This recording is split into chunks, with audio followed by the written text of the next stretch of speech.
Vamos lá, rapaziada. O Fortaleza perdeu a quarta partida de maneira consecutiva pelo Campeonato Brasileiro, né? Contra o Goiás, fora de casa. Foi derrota para quem? Vamos lá. Cuiabá, Palmeiras, Bragantino e Goiás. Sendo Bragantino e Cuiabá dentro de casa. Sendo o jogo contra o Goiás um adversário da parte de baixo da tabela. O Fortaleza teve 4 derrotas seguidas no Brasileirão. Um feito aí, meu amigo, que assusta, tá? Não é sinal de alerta ligado, não. O alerta foi ligado já tem algum tempo, né? Um sinal laranja, vermelho, sei lá. E o nosso querido Kempão, Mário Kempis, analisou sob a ótica de que o Vojvoda é o maior responsável, é o maior culpado sobre esse momento. Eu não estive no pós-jogo, né, contra o Goiás, era minha folga, não trabalhei nem no esquenta nem no pós. E eu vou trazer a visão do Kempis aqui, é um react, né, para falar sobre esse assunto que dominou aí. Porque contra o Red Bull Bragantino, eu vi o Vojvoda diretamente ligado àquela derrota. Contra o Goiás, eu também vejo o Vojvoda diretamente ligado a essa derrota. E só um pequeno parêntese antes de começar aqui, antes de dar o play no vídeo, é que responsabilizar o Vojvoda por certos fracassos, por certas decisões, questionar, não é a mesma coisa de achar que ele é o pior treinador do mundo, pedir saída, achar... É uma linha que existe para dividir isso, tá? Vamos aí ver o que é que o Kempis tem para nos falar. Eu vou pausando quando eu achar necessário e trazer minha opinião também sobre isso. Vamos lá, play. Turma, eu estou impressionado com a quantidade de mensagens que eu recebi, tanto aqui no YouTube, quanto lá no Instagram, no TikTok, nas redes sociais do blog e também lá no blog do Kempis.com.br, dos torcedores do Fortaleza acusando o Vojvoda de ser o responsável por esse momento ruim do time no Brasileirão. São 4 derrotas consecutivas. Agora, só um ponto, tá? Que eu vou discordar do Kempis nesse 20 minutos já após o vídeo. É porque eu só discordo que se é a torcida do Fortaleza, né? Alguns torcedores, né? Porque tem outros que não vão achar, tem outros que vão achar. Enfim, eu sempre tento não relativizar esse ponto, porque por mais que seja muito dentro de uma bolha, dentro que foram procurar o Kempis, por exemplo, não dá pra dizer que é a torcida e tal. Enfim, passa adiante, é só um pequeno detalhe. E mais uma vez, ontem, no sábado, contra o Goiás, o time não fez uma boa apresentação.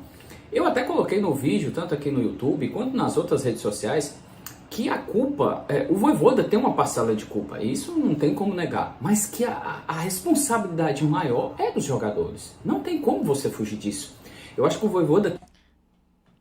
Eu acho que a responsabilidade maior, em alguns momentos eu digo que é dos jogadores, em alguns jogos, quando, por exemplo, o jogador falhou bizarramente, o goleiro falhou, sofreu um gol, e o atacante não conseguiu fazer o gol por uma falha também, por um desnível técnico. Mas aí eu tô discordando do Kempis até agora, tá? Nessa parte do vídeo. Tem suas peculiaridades, é teimoso, ele insiste com alguns jogadores, mas daí você atribuir somente a ele a culpa toda por esse momento, aí eu acho um exagero, aí eu já discordo. Também discordo. A culpa não é só do Vojvoda por esse momento. Chegar em agosto, dia 6 de agosto, e o Fortaleza não ter um encaixe, passa pelo Vojvoda também. E aí, entrar num debate. O debate não é se o Vojvoda tem culpa ou não tem culpa. Porque eu acho que isso todos, até quem defende mais o Vojvoda, né, acha que o Vojvoda também tem culpa. Não tem como eximir ele da culpa. O ponto é, ele é o principal culpado ou não? A montagem de elenco passa por ele, as tomadas de decisões, né, de escalação e alterações também passam por ele. Que ele tem culpa? Tem culpa. Que ele é o único culpado? Aí não. Aí eu também discordo. Eu acho que o Vojvoda erra em algumas coisas, por exemplo, essa forma de mudanças constantes com alguns jogadores, eu entendo e tal, porque tem uma... Eu já conversei com alguns jogadores, com alguns treinadores, e eles deixa eu explicar para vocês. Eles falam que não dá tempo mais fazer os coletivos são raros. Então eles pegam cada jogador e desempenham cada função. Por exemplo, o Caio Alexandre, o Zé Wellison, o Lucas Sacha, eles desempenham praticamente a mesma função. Eles fazem um trabalho tático, então ali mesmo eles já decidem a forma de jogar. É diferente de um coletivo de 11 contra 11. Há coletivos, mas quando tem tempo. Quando não tem tempo, eles fazem esses treinos táticos. Eu acho entrando nesse assunto, né? Realmente, no futebol brasileiro, são raros momentos que o treinador tem tempo para desenvolver seu trabalho, né? O que pesa muito na minha análise de ficar triste com uma não evolução do Fortaleza, em até certo ponto uma involução, é que a gente teve o mês de julho inteiro sem jogos no meio de semana. Era jogo só no final de semana. Então, com tempo para descanso, com tempo para treinamento. Porque eu entendo que num certo momento da temporada, mal tem treino. Treino mesmo, como o Kemp está falando, né? Coletivo e tal. Mas, julho a gente teve tempo demais. E a gente não evoluiu. E aí que vem a minha bronca, pelo menos, né? Deixa eu dar play. Então aí cada jogador já sabe o que tem que fazer. Então, por exemplo, quando ele não escala ontem, por exemplo, contra o Goiás, ele escalou o Pedro Augusto. O Pedro Augusto já sabia o que tinha que fazer. Se fosse o Zé Wellison, da mesma forma. Se fosse o Lucas Sacha, também não tinha como mudar. Então é um negócio, um trabalho de recuperação de jogadores. Mas enfim, é muita conversa, sem dúvida alguma, que às vezes você acaba desconfiando, porque existem outros times que conseguem manter um padrão, alguns jogadores mais específicos. O Fortaleza, nesse caso, né, pelo menos do jogo para o Red Bull até esse jogo contra o Goiás, ele teve a viagem para enfrentar o Libertad. Então você dá para dar um desconto. Mas para mim o que mais me incomoda não é esse. De fato, né? Nessa semana, Fortaleza pouco treinou. Perdeu para o Bragantino no sábado, né, na semana anterior. No domingo já viajou para São Paulo. Na segunda já foi para o Paraguai. Na terça já teve jogo. Depois treinou no Paraguai e foi para Goiânia. Beleza. Nessa semana, de fato, tempo de treinamento não existiu. Esses argumentos do treinador, não é o Vojvoda fazer essa insistência com o Marinho, por exemplo, com o Galhardo, com alguns, e deixar de lado, por exemplo, o Caleb. Não é esse, Romarinho, enfim, não é esse o ponto. Para mim, a responsabilidade é dos jogadores. Eu não consigo imaginar que o jogador tá lá no campo, ele tem que fazer, ele tem que botar a bola para dentro, ele tem que fazer a marcação tática. Você viu o Gonzalo Escobar? A bola veio lá em cima para matar aqui no pé, ele botou. O que o Vojvoda tem culpa? Porque o Vojvoda escalou o cara. Pô, bicho, ele tem que escalar, ele tem que fazer mudanças. Não tem como, ele tem que fazer alternativa. O time tava 3 derrotas.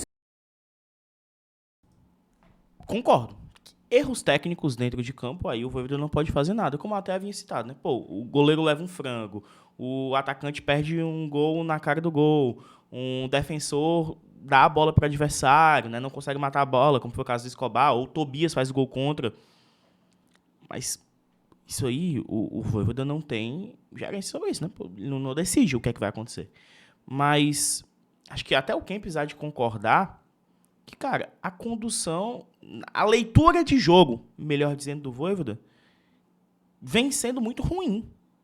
Vem demorando demais a dar uma resposta. Porque, beleza.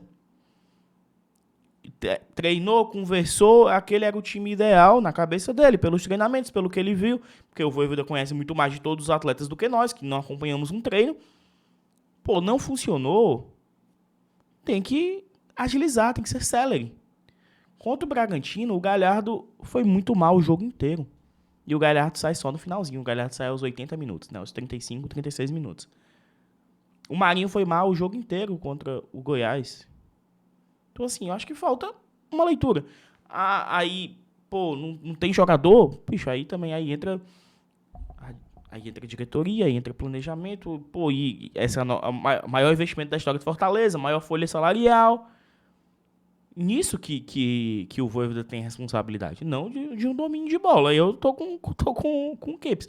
Mas a gente não tá perdendo só por domínios errados, por frangos e por jogadores com erros técnicos. Tá acontecendo isso, né? Aconteceu o frango, né? O João Ricardo falhou contra o Cuiabá, o Gonzalo Escobar foi mal, o Tobias fez gol contra, o Galhardo foi mal. Mas e as alternativas a isso? E a leitura de jogo e a celeridade para isso.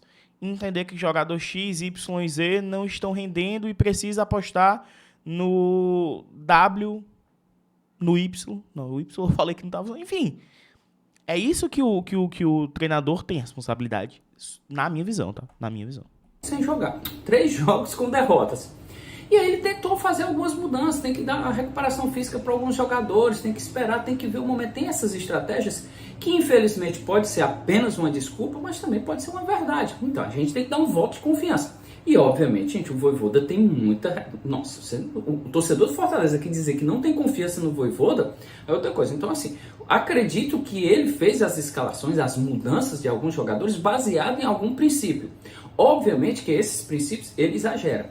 Mas, para mim, esse não é o ponto. Não é isso que faz o time perder. Para mim, o que faz o time perder são jogadores que não conseguem botar a bola para dentro. Que não conseguem fazer...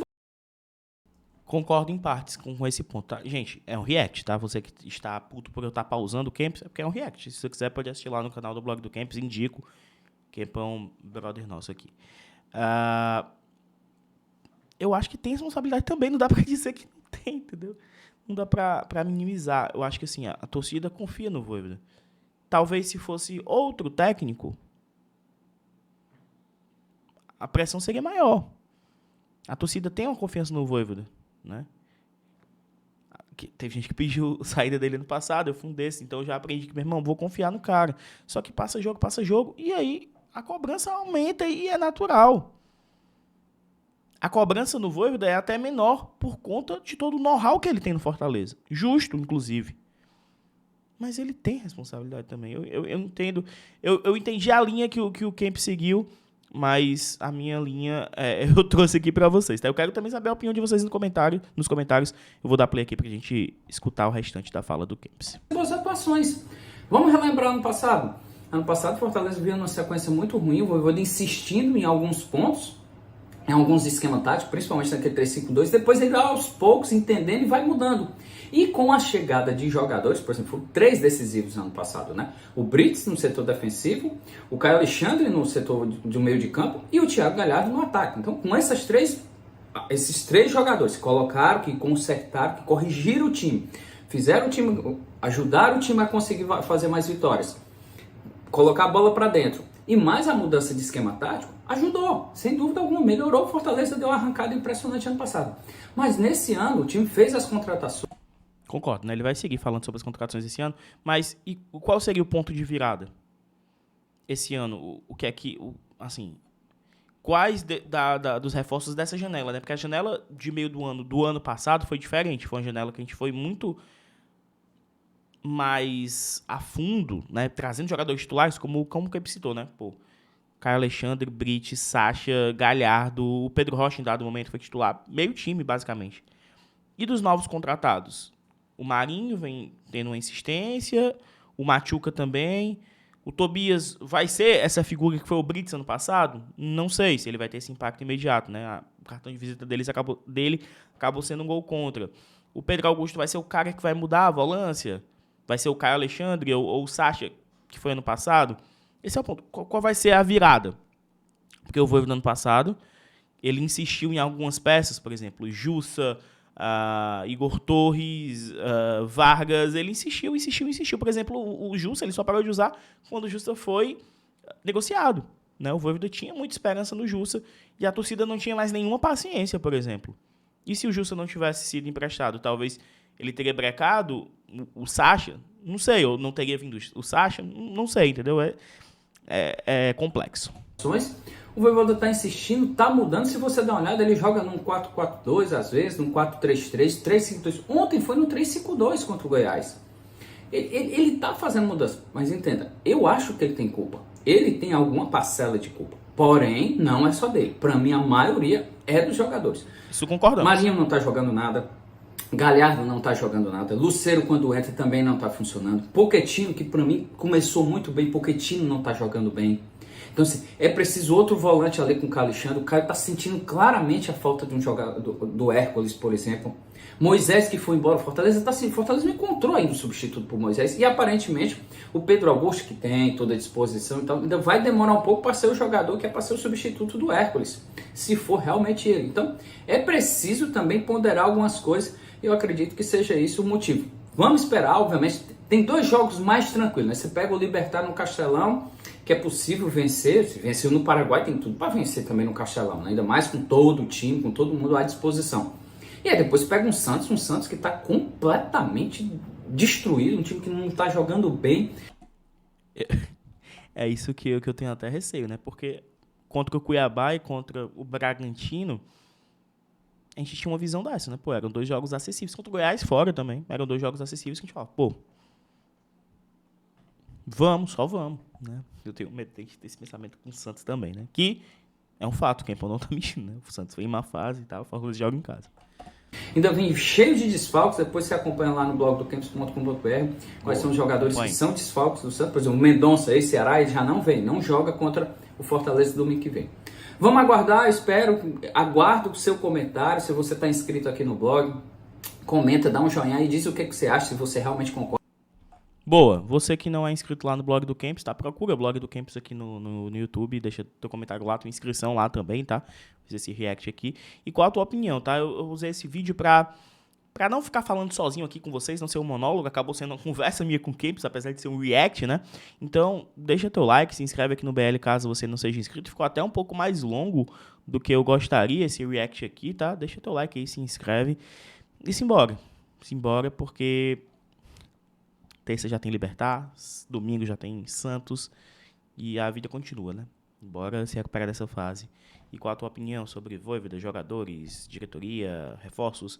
Diz aí nos comentários, tá? Se tu chegou até o final desse vídeo, comenta Quempão. Quempão, tá? Quempão, comenta isso. Um abraço e valeu.